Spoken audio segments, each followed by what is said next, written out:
এবং সত্যি এটা অনেক কিছু আমাদের জানার রয়েছে, সময়ের সাথে সাথে পাল্টায়।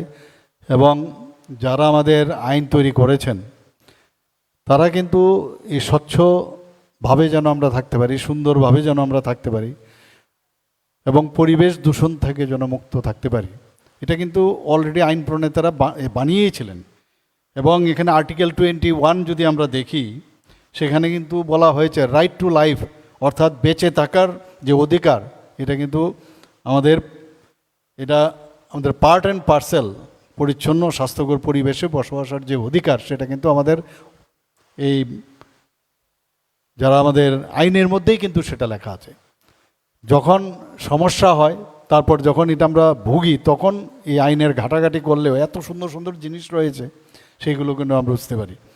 আজকে এই যে কর্মশালা হচ্ছে, তার মেইন উদ্দেশ্য মাননীয় প্রধানমন্ত্রীজি যখন স্বচ্ছ ভারত অভিযানের আওয়াজ তুলেন, তখন আমরা সমস্ত ভারতবাসী কিন্তু আলাদাভাবে এটাকে নিলাম এবং সুন্দরভাবে সেটা যাতে এইভাবেও বাঁচা উচিত, আমরা এইভাবে থাকা উচিত, সেটা কিন্তু আমরা বুঝলাম। এখন সেখানে সিল মোহর আবার দিচ্ছেন সুপ্রিম কোর্ট থেকে, সুপ্রিম কোর্টের অবজারভেশন এসছে এবং একটা এখানে পিটিশন দেওয়ার সুবাদে সেটাই এসছেন। অর্থাৎ মাননীয় প্রধানমন্ত্রীজি কি বলছিলেন, প্রথমে বলছেন मैं खुद भी नहीं फेंकूंगा, दूसरे को फेंकने भी नहीं दूंगा। তো এই ধরনের কথা উনি যখন এটা শুরু করলেন, সেটা কিন্তু আজকে আইনের বেড়াজালে কিন্তু এখন চলে এসছে।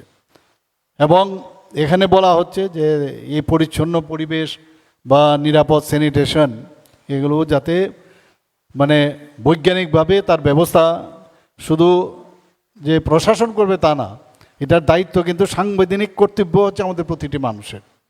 এখানে যারা প্রতিনিধিরা তো রয়েছেন, কিন্তু সাধারণ মানুষও তার কিন্তু কর্তব্য রয়েছে, সেটাও কিন্তু আইনে বলা হয়েছে। আমরা দেখেছি প্রায় বহু জায়গার মধ্যে এখনও দেখি যে যত্রতত্র ময়লা ফেলা, ওপেন ডাম্পিং, ড্রেন জাম, পরিবেশ দূষণ, এতে করে জনস্বাস্থ্যের যে স্বাস্থ্যের ঝুঁকি, সেটা কিন্তু আমরা পরিলক্ষিত করি।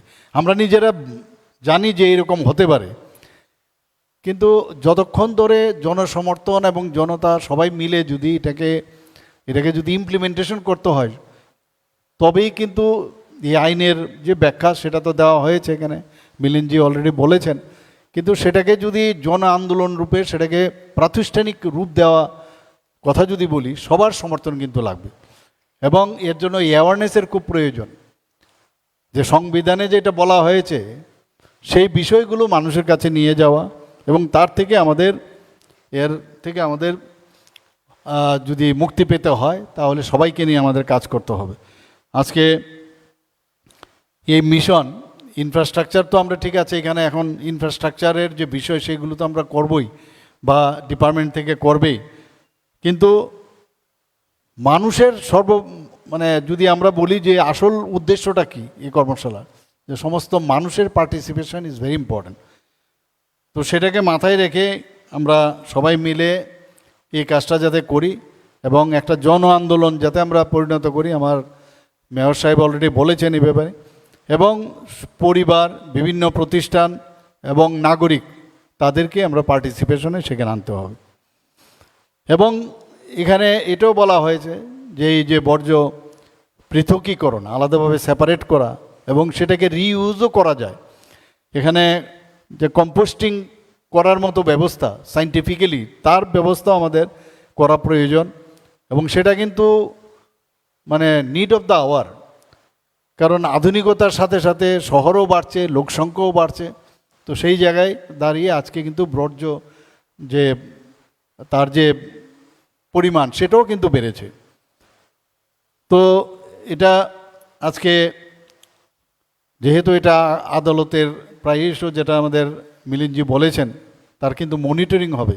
এবং সেই মনিটরিং শুধু না, সেই মনিটরিংয়ের যে পার্সেন্টেজ বলা হয়েছে, কাগজ কলমে তো আমরা দেখি ঠিকই, এখানে বলেছেন কোনো জায়গায় 100% আমাদের ক্লিনলিনেস, কিন্তু দেখা গেছে সেন্ট্রাল গভর্নমেন্টের যে বিভাগ আছে সেখান থেকে কিন্তু নজরদারি কিন্তু রেখেছে, বলছে না আপনি যেটা বলছেন ঠিক নয়, 55%। তো এটাকে আমরাও তো 90%-এর উপরে যদি হয়, সব বিষয়ে আমরা 90%-এর উপরে আসি, তো এই বিষয়টা কেন করব না আমরা? তো এইদিকে আমরা সবাই মিলে